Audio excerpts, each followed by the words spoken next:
प्रिय दर्शकों, नमस्कार। एक बार फिर से उपस्थित हूँ आप सबके सामने मंगलवार के कार्यक्रम में। वक्री मंगल के बारे में आज का कार्यक्रम विस्तार से आपके सामने प्रस्तुत करने वाला हूँ। कार्यक्रम के आरंभ में जो मैंने श्लोक पढ़ा है उसका अर्थ कार्यक्रम के अंतिम हिस्से में बताऊंगा, जो रुद्राक्ष की पूजा से संबंधित है। शुरू करते हैं आज का कार्यक्रम। कहीं नहीं जाना है, बिल्कुल बन के रहिएगा। कार्यक्रम के आरंभ में ही मैं आप लोगों को बात बताऊं कि वस्तुतः जो मंगल होते हैं ये पराक्रम के सूचक तो चलो ठीक है, होते ही हैं, पर एक अच्छी बात इनमें यह है कि ये व्यक्ति को धैर्य धारण करने की क्षमता देते हैं। उसके दिमाग में अपने लक्ष्य को प्राप्त करने के प्रति जो समर्पण होता है, जो धैर्य होता है, जो साहस है, जो उत्साह है, जो ऑप्टिमिस्टिक विचारधारा है, ये सब मंगल से ही आते हैं। मंगल मज्जा के कारक होते हैं और जिस तरीके से आपके खानदान में आपके भाइयों से आपका बल बढ़ता है, वैसे ही मंगल देव आपके भुजाओं के बल पे आपका विश्वास बढ़ाते हैं। तो बाहर के मंगल क्या हो गए? बाहर के मंगल अगर भौतिक धरातल पे देखें तो ऊंची ऊंची इमारतें, जमीन पे कंस्ट्रक्शन, बिल्डिंग, सड़क, ये सब मंगल हैं। इसको अगर आप टेक्नोलॉजी में लेके जाते हैं तो कंप्यूटर कंपोनेंट हो जाए, मशीनरी हो जाए, हार्डवेयर हो जाए, ये सब मंगल के अंतर्गत आ जाते हैं। जो तकनीक का विकास है वो मंगल है, कंप्यूटर में भी। और जो हमारे अंदर साहस, जो सकारात्मक बिहेवियर है, जो धैर्य है, जो उत्साह है, जो क्रिएटिविटी है, जो डिप्लोमेसी है, ये सब हमारे शरीर में अंदर मंगल के रूप में विराजमान है। हमारे पूर्वजों ने, जो ऋषि महर्षि थे, उन्होंने हमारे शरीर के अंदर उपस्थित ग्रहों के गति से बाहर आकाश में बैठे ग्रहों की गति का साम्य करके उनका फल कथन बता दिया। जो सूर्य बाहर विराजमान हैं और आलोकित करते हैं समस्त ब्रह्मांड को, वो सूर्य हमारे अंदर हमारी आत्मा के रूप में तिष्ठित होते हैं। आत्माभिमान, स्वाभिमान, आत्मविश्वास के रूप में तिष्ठित होते हैं। जो चंद्रमा बाहर रोशनी रात को दे करके गर्म रातों से हमें राहत देते हैं, ठंडई देते हैं, वही चंद्रमा हमारे भीतर भी शीतलता देते हैं, मन को शांत रखते हैं। जो मंगल बाहर तकनीकी विकास देते हैं, मंगल के पास सूर्य और चंद्रमा दोनों के गुण होते हैं। और सूर्य और चंद्रमा इनके नाना नानी हैं, पृथ्वी इनकी माता हैं। ये मंगल नवग्रहों में पृथ्वी पुत्र कहे गए और भगवान के अवतारों में ये नृसिंह अवतार हैं कि कहीं से भी प्रकट कर लेते हैं अपने आप को। पर विस्तृत चर्चा उस पर नहीं होगी। एक एक भाव में मंगल देव वक्री होकर के किस तरीके का परिणाम करते हैं, आज का कार्यक्रम इसी पे केंद्रित रहेगा। बने रहिएगा कार्यक्रम के अंतिम हिस्से तक, कहीं नहीं जाना है। वैसे तो मंगल एक राशि पे 45 दिन रहते हैं, एक राशि पे 45 दिन का इनका गोचर होता है और ये एक नक्षत्र पे 20 दिन रहते हैं। एक नक्षत्र के चूंकि 4 चरण होते हैं, इस हिसाब से एक नक्षत्र के एक चरण पे 5 दिन रहते हैं। 5 चौका 20। एक नक्षत्र के एक चरण पे, एक नक्षत्र का 4 चरण, तो इस पे 5 दिन, इस पे 5 दिन, तीसरे चरण पे 5 दिन, चौथे चरण पे 5 दिन, तो टोटल मिलाकर के 20 दिन हो गया। एक बार जब ये वक्री होते हैं तो 127 दिन तक वक्री हो जाते हैं कई बार उस राशि में, और अगली राशि में ये 15 दिन में उस राशि पे मार्गी रखते हैं। ये थोड़ा समझना होगा। पर बेसिकली हम अगर बात करते हैं कि मंगल देव वक्री होंगे और कोई भी ग्रह वक्री होगा तो किस तरीके का परिणाम करेगा। सामान्यतया कोई भी ग्रह वक्री होता नहीं है, ये हमें लगता मात्र है। जैसे आप अगर तीव्र गति से अपनी गाड़ी पे बैठे हैं और क्या ऐसा कभी हो सकता है कि वो बिल्कुल ही एक झटके में ही तुरंत विपरीत की तरफ मुड़ जाए? नहीं, क्योंकि आपको रुकना होगा। रुकने के बाद आपको डायरेक्शन बदलना होगा और फिर अपनी उसी गति से आपको पीछे मुड़ना होगा। और ये प्रक्रम जितनी आसानी से हमने कह दी, इतनी आसानी से ये होता नहीं है, क्योंकि अगर रेलगाड़ी बहुत तीव्र गति से बढ़ रही है आगे, तो वो ब्रेक भी अगर लगाती है तो भीषण दुर्घटना हो जाती है। वैसे ही कि ग्रह अगर घूम रहा है और आगे की तरफ घूम रहा है और वो उसी समय एट रैंडम वो पीछे घूमने लगे, ऐसा हो ही नहीं सकता है। और अगर ये प्रक्रिया होती भी है तो ये भीषण दुर्घटना का शिकार कर देगी। वो पूरा बदल जाएगी, उसकी परिघटना बदल जाएगी, उसकी पूरी आकृति ही बदल जाएगी। वो ग्रह को भौतिकीय स्वरूप में भी बदलने वाली है, क्योंकि दुर्घटना होगी तो उस ट्रेन की परखच्चे उड़ जाएंगे ट्रेन के। इस वजह से ये आभास मात्र होता है। और ये क्यों होता है? वो जब कभी सूर्य से 135 अंशों की दूरी पे जब कभी भी मंगल होंगे तो वक्री हो जाएंगे। सूर्य से जब कभी मंगल देव 135-37 अंशों के अंतर पे होते हैं ना, तो ये वक्री हो जाते हैं, जहां कहीं भी जिस राशि में रहेंगे। बस अंतर इतनी डिग्री का होना चाहिए। क्लियर है?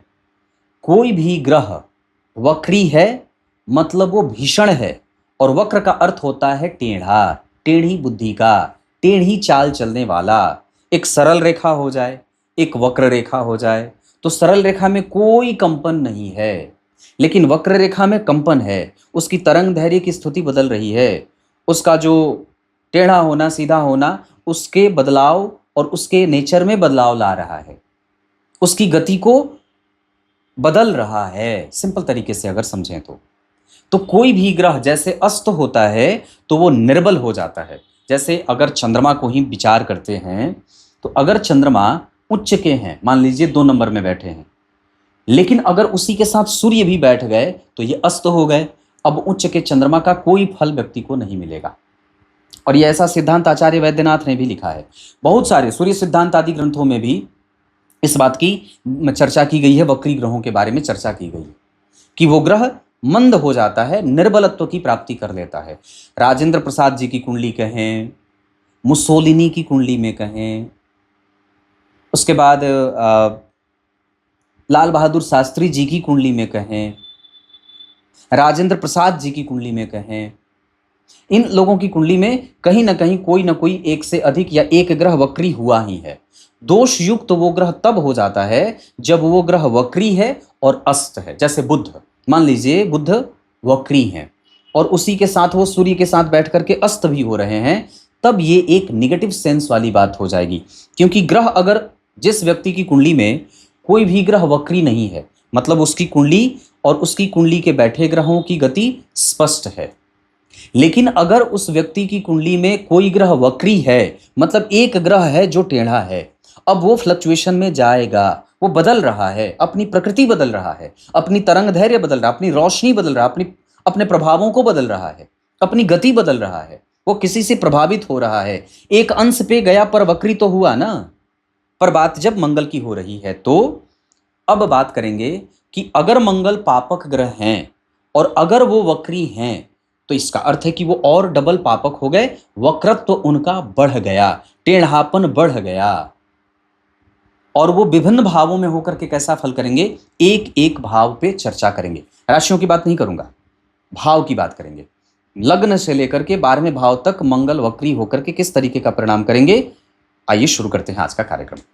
अब बात करते हैं सबसे पहले लग्न में स्थित मंगल और उनका वक्रत्व प्रभाव। सबसे पहले तो अगर मंगल वक्री होंगे और किसी भी भाव में बैठे रहेंगे, किसी भी राशि में बैठे रहेंगे, यहां मैं थोड़ी बहुत राशियों की भी चर्चा करूंगा चर स्थिर द्विस्वभाव के आधार पे। तो अगर ग्रह, हालांकि वक्री ग्रह के चर स्थिर और द्विस्वभाव के प्रभाव अलग अलग होंगे, इस वजह से एक एक राशियों का ही नाम लेकर के बताना पड़ेगा मुझे, पर विशेष फल भावों का बताऊंगा। तो अगर मंगल किसी भी भाव में वक्री हैं तो वो एक गुण तो जातक को देंगे कि वो व्यक्ति को दुर्बोध बना देंगे। उसको समझना फिर किसी भी व्यक्ति के लिए बड़ा कठिन सा हो जाएगा। एक फल रहेगा, वो क्या सोच रहा है, क्या उसके दिमाग में चल रही हैं बातें, उसको समझना कठिन हो जाएगा, कष्ट हो जाएगा, व्यक्ति को कष्ट देगा, वो समझ नहीं पाएगा व्यक्ति। सामने वाला उसको, जिसकी कुंडली में, मान लीजिए मेरी कुंडली में मंगल है, तो मेरे जो लोग हैं, मेरे जो सहपाठी हैं, जो मेरे साथ काम करते हैं, वो मुझे समझ नहीं पाएंगे। और एक पक्ष और भी नुकसान वाला होता है कि कई बार अपने पद और प्रतिष्ठा का गलत इस्तेमाल भी करते हैं। ये 2 पक्ष दिखाई देता है। जब बात लग्न की होगी तो अगर मंगल आपकी कुंडली में उच्च के बैठे हैं, मान लीजिए मकर राशि में बैठे हैं, मकर राशि में उच्च के हैं और वक्री हैं, तो क्या होगा, व्यक्ति के अंदर अधिक प्राप्त करने की होड़ लग जाएगी। क्या होगा, फिर वो व्यक्ति बहुत ज्यादा प्राप्त करे, जल्दी जल्दी प्राप्त करे, जल्दी जल्दी काम हो जाए, इंतजार ना करे। क्योंकि उच्च का है तो पराक्रम बढ़ गया और उसमें अब निगेटिविटी आ जाएगी क्योंकि वक्री हो गया ना। तो ये आपको स्पष्ट समझ आना चाहिए कि अगर ग्रह लग्न में है, उच्च का है, तो वो पराक्रमी तो होगा, लेकिन अब उसका पराक्रम दूसरों को संताप ताप देने वाला, परेशान करने वाला हो जाएगा। अब वो अपने पद और प्रतिष्ठा का गलत इस्तेमाल भी करने लगेगा, अपने नाम का गलत इस्तेमाल करने लगेगा, अपने संपत्ति का, अपने बल का गलत इस्तेमाल भी करने वाला हो जाएगा। लेकिन अगर मंगल नीच के हैं तो उसमें थोड़ा विनय संपन्नता आ जाएगी, वो थोड़ा रोगी रहने लगेगा, उसमें आत्मविश्वास की कमजोरी भी आ सकती है, उसका साहस बल पराक्रम थोड़ा शांत हो सकता है। लग्न के मंगल जातक को कई बार निष्ठुर भी बना देंगे, कन्या राशि में बैठेंगे तो। वृष, कन्या और मकर राशि के मंगल व्यक्ति को चोर प्रकृति का बना देते हैं, झगड़ालू, हिंसक और संशय से दान करने वाला। दान देगा पर संशय करके देगा, अरे नहीं देते हैं, कर देते हैं, छोड़ देते हैं, रहने देते हैं, ऐसा। लेकिन अगर मंगल कर्क राशि में है, सिंह राशि के हैं, मेष राशि के हैं, तो ये सामान्यतः कई बार अच्छे परिणाम भी दे जाते हैं, जिसका अच्छा परिणाम आपको धन, प्रतिष्ठा, लाभ, बुद्धि, ज्ञान, इस सभी तरीके से आपको मिल सकता है। क्लियर है? अब बात करेंगे कि अगर लग्न में मंगल बैठे हैं और उस भाव का अधिपति या कोई ग्रह वहां बैठा है साथ में, तो वो काफी वक्री ग्रह अपने बगल वाले ग्रह को भी प्रभावित करता है, तो उसके भी नेगेटिव प्रभाव जातक को प्रभावित करेंगे। मतलब मान लीजिए मंगल अगर उच्च के बैठे हैं, वक्री हैं और गुरु के संग बैठे हैं, तो हो सकता है कि फिर वो हिंसक ज्यादा हो जाए, हो सकता है कि उसके अंदर जो सकारात्मक भाव होते हैं वो थोड़े कमजोर हो जाएं। इसको बहुत स्पष्ट तरीके से समझना होगा कि मंगल लग्न में व्यक्ति को पद और प्रतिष्ठा के प्रभावों में कमजोरी भी दे सकते हैं।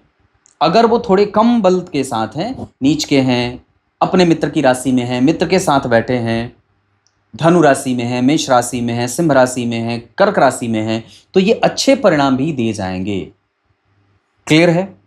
द्वितीय भाव के जो मंगल होंगे वो व्यक्ति को, चूंकि द्वितीय भाव विचारों का होता है और वक्री मंगल वहां जातक को कुत्सित विचारों वाला बनाएंगे और वो अधिक धन इकट्ठा करने की नियत बुद्धि वाला हो जाता है। वो चाहता है कि मेरे पास बहुत सारा धन इकट्ठा रहे और वो धन को इकट्ठा करने के लिए कई बार अपनी आवश्यकता की वस्तुओं पे भी खर्च नहीं करता है। अपने कुटुंब, अपने जो आसपास के क्षेत्र के लोग होते हैं उनके ऊपर भी उसका विश्वास नहीं होता है और ये कई बार अपने आप को सफल बनाने के लिए कुत्सित प्रयासों से युक्त कृत्य भी और कर्म भी कर देता है। बस इतना ही, इससे ज्यादा बताऊंगा कंफ्यूज हो जाएंगे। ये मंगल के द्वितीय भाव के वक्री होने का परिणाम है। अब एक बात और भी यहां समझना होगा कि अगर मंगल वहां उच्च के बैठे हैं मकर राशि में, मिथुन राशि में, कन्या राशि में, वृष राशि में, कुंभ राशि में, तो ये और भी ज्यादा व्यक्ति को बुरे नेचर का बना सकते हैं। जबकि मेष, सिंह, धनु, कर्क, तुला, इन राशियों में बैठे हैं तो थोड़े अच्छे परिणाम भी दे जाते हैं। मतलब फिर व्यक्ति थोड़ा दे सकता है, मतलब जो बातें मैंने बताई थी उसमें जो उसका दृष्टिकोण है वो थोड़ा सकारात्मक या अच्छा वाला हो जाता है। ये मंगल द्वितीय भाव के वक्री हैं। अब बात करेंगे तीसरे भाव के मंगल के वक्री के बारे में। मंगल जन्म कुंडली में जब तीसरे भाव में वक्री होंगे तो वो जातक को अपने भाई बहन, चूंकि ये भाई बहन का भाव होता है, अपने पराक्रम, अपना साहस, अपना बल, अपना धैर्य, इन सभी चीजों में नीरस भाव देने लगते हैं। मतलब ये अशुभ परिणाम देने लगते हैं। मेहनत में परिणाम देर से मिले, कम मिले, कमजोर मिले या ना के बराबर मिले, मतलब वक्री होंगे तो अशुभ परिणाम यहां देंगे ही देंगे।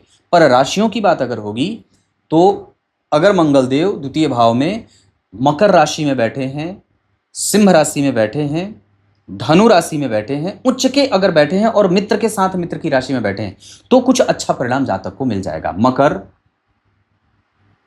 मेष, सिंह, धनु, मीन, इन राशियों में अगर मंगल बैठे हैं वक्री होकर के तो कुछ सकारात्मक परिणाम जातक का कुटुंब, धन, मान, प्रतिष्ठा, धन, वैभव, भाई बहन, इन लोगों को व्यक्ति देता रहेगा। लेकिन इनके अतिरिक्त जितनी राशियों में ये बैठेंगे, कई बार ये मतभेद, पद का गलत इस्तेमाल करना, प्रतिष्ठा के बारे में विचार न करना, शत्रु को मित्र बना लेना, कुटुंबजनों से क्लेश करना, मेहनत नहीं करना, नुकसान में रहना, धन का हरण करना, धन का क्षरण करना, ये नुकसान होता है। ये मंगल के तीसरे भाव के वक्री होने का फल था।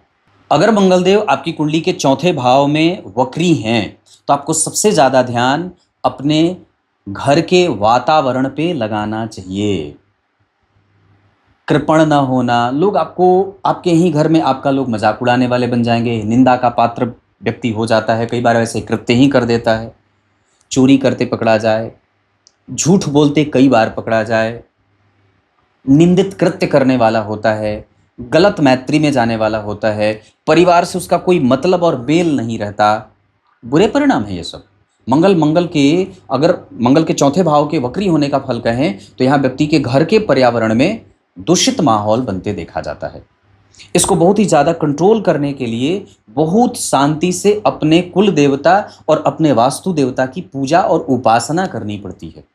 तब जाकर के ऐसे मंगलदेव आपको मानसिक सुख देंगे, शांति देंगे। यहाँ व्यक्ति को माता पिता से मतभेद होता है, विचारों में वैमनस्यता देखने को मिलता है, नुकसान उठाना पड़ता है, अपनी संपत्ति किसी दूसरे को औने पौने दाम पर बेचनी पड़ती है, पैतृक संपत्ति, भाइयों से मतभेद, माता को रोगी, ये सब मंगलदेव बना देते हैं। चतुर्थ स्थान के मंगलदेव के वक्री होने का ये फल है। अगर राशियों की बात करते हैं तो यहाँ वो अगर मेष, सिंह, धनु, मीन, अगर इन 4 राशियों में बैठे हैं तो ये कई बार आपको थोड़ा समझदार तो बना देते हैं, लेकिन इसके अतिरिक्त जितनी राशियों में बैठेंगे वहाँ आपके आंतरिक कलह को बढ़ाने वाले भी हो जाते हैं।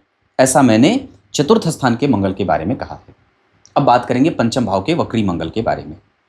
पंचम भाव के मंगलदेव व्यक्ति को बहुत ज़्यादा कानूनबाज, कामोवेश में रहने वाला, कामासक्त, अप्राकृतिक संबंध, नुकसान, छोटे बच्चों का शोषण, मैन पावर का शोषण, गलत लोगों की मैत्री, सारे कुकर्म करना, ये मंगल पंचम भाव के करते हैं। ये महिलाओं को, अपनी पत्नी को सिर्फ भोग की वस्तु ही स्वीकार करते हैं और ये समाज के किसी भी वर्ग को कभी भी आगे बढ़ने नहीं देना चाहते और हमेशा उसे दबा करके रखना चाहते हैं। ये पंचम भाव के वक्री मंगल का बुरा परिणाम है। अब इससे ज़्यादा बुरा परिणाम और क्या हो सकता है? घर की लक्ष्मी को दबा करके रखना, उनका शोषण करना और किसी के सामने परोस देना, ये सब पंचम भाव के मंगल होते हैं। बड़ा कष्ट होता है इनका। बुढ़ापे में इन्हें बड़ा भयंकर दुर्दांत कष्ट झेलना पड़ता है। मतलब ये समाज के सबसे हिंसक वर्ग के लोग आते हैं। पंचम भाव के वक्री मंगल ये बहुत बुरा परिणाम देते हैं। इनसे बचने के लिए उस जातक के लिए उसके जीवन में धर्म बना रहे, आध्यात्म बनी रहे, चिंतन बना रहे, इस वजह से उसको शुरू से ही भगवान के मार्ग पे जोड़ करके और बना करके रखने की आवश्यकता होती है। अब आइए छठवें भाव के मंगल की चर्चा कर लेते हैं। छठवें भाव के मंगल काफ़ी हद तक अच्छे परिणाम भी करते देखे जाते हैं क्योंकि ये पापग्रह हैं और ऐसी अवस्था में ये दुश्मनों के लिए एकदम बिल्कुल जहर हो जाता है। बहुत मतलब दुश्मनों को तो अपने सामने टिकने ही ना दे। विपरीत परिस्थितियों को वो ऐसे पकड़ लेते हैं जैसे नेवला सर्प को पकड़ता है। छठवें भाव के मंगल के व्यवसायिक प्रभाव अच्छे मिलते हैं। व्यापार के मामले में, कारोबार के मामले में, साहस उद्यम के मामले में, मेहनत के मामले में, जठराग्नि के मामले में। पंचम भाव के भी जो वक्री मंगल थे वो व्यक्ति के जठराग्नि को बड़ा तीव्र करते हैं। व्यक्ति खूब भोजन करने वाला होता है, खूब भोजन हर तरीके का भोजन करने वाला। वही स्थिति छठवें भाव के मंगल की भी होती है, लेकिन वो यहाँ पे अपने साहस और अपने बल के आधार पर किसी भी विषम परिस्थिति को अपने पक्ष में करने वाला होता है। माता के पक्ष से उसको नुकसान होता है। मामा मामी, नाना नानी, इन लोगों का तो वो भीषण दुश्मन बन जाता है या जन्म के बाद इन लोगों का नुकसान संभव हो जाता है। तो वक्री मंगल अगर जन्म के समय पे पंचम भाव में है तो छठवें भाव में है तो ये कई बार इसके लिए अच्छा भी होता है पर उसके संबंधियों के लिए बुरा परिणाम देता है। विपरीत परिस्थितियों को किस तरीके से टैकल करना है, ये छठवें भाव के मंगल बहुत ही संतुलित परिणाम करते देखे गए हैं। छठवें भाव के मंगल बहुत भीषण शत्रु है, पर उसको कैसे अपने आप को अपने कंट्रोल में करना है, ये छठवें भाव के मंगल बड़ी तीव्र तिकड़म दे देते हैं। मतलब छठवें भाव के मंगल का व्यक्ति के जीवन में विषम परिस्थितियों के बनने के कारण और उसके पार पाने की स्थिति छठवें भाव के मंगल के लिए अच्छी हो जाती है। क्लियर है? अब सातवें भाव के मंगल के बारे में बात करते हैं। सप्तम भाव के मंगल अत्यंत कामासक्त जातक को बनाते हैं। पत्नी के पीछे पीछे इतना घूमे कि काम पर जाना ही बंद कर दे,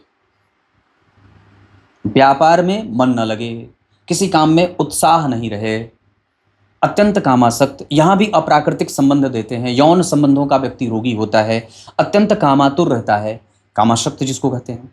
श्रेष्ठ कृत्य नहीं करता, अपने घर के मित्र को ही शत्रु बना ले, शत्रु को ही मित्र बना ले। यहां भी अच्छे संबंध नहीं देखे गए हैं मंगल के, यहां भी वो नुकसान देने वाले बनते हैं। मतलब सप्तम स्थान के मंगल व्यापार में, दाम्पत्य में पत्नी कई बार इतनी कलुषित हो जाए कि उसके कारण परिवार को त्यागना पड़े, और वक्त आने पे परिवार के त्यागने के बाद वो पत्नी भी उन्हें त्याग देती है।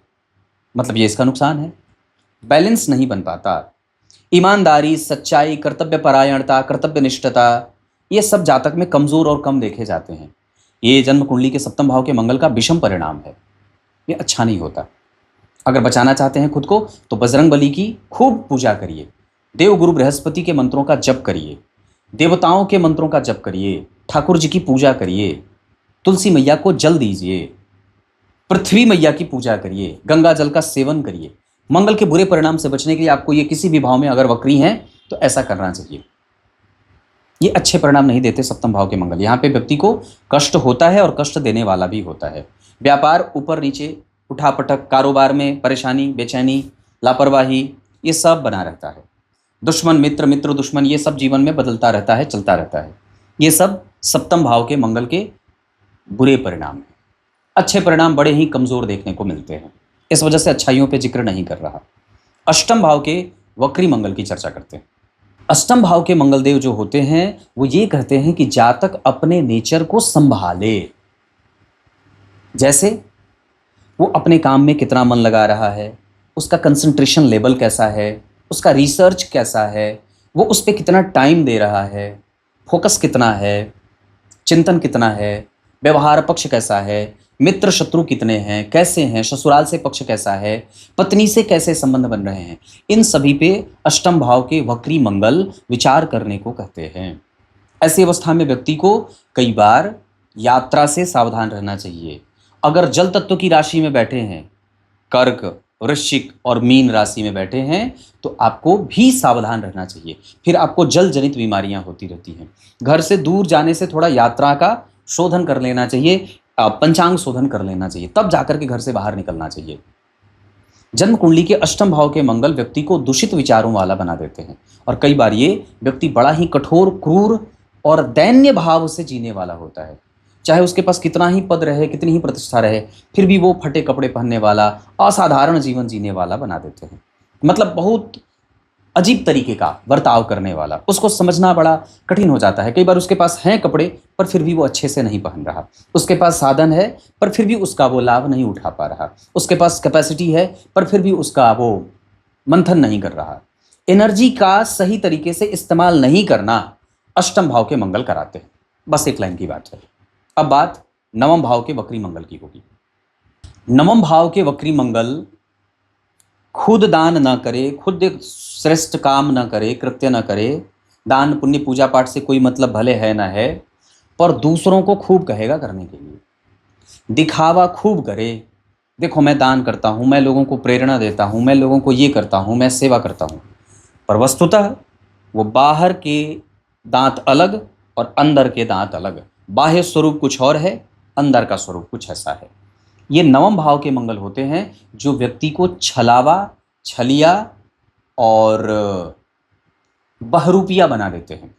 बहुरूपिया के असली सूचक मंगल ही होते हैं, मंगल ही उसके कारक होते हैं। जो बार बार अपनी वेश बदल रहा है, नाटककार, अपनी कलाओं से सामने वाले को तुरंत बदल ले, अपने बारे में विचार लोगों के दृष्टि में बदलवा दे, ये मंगल ही होते हैं।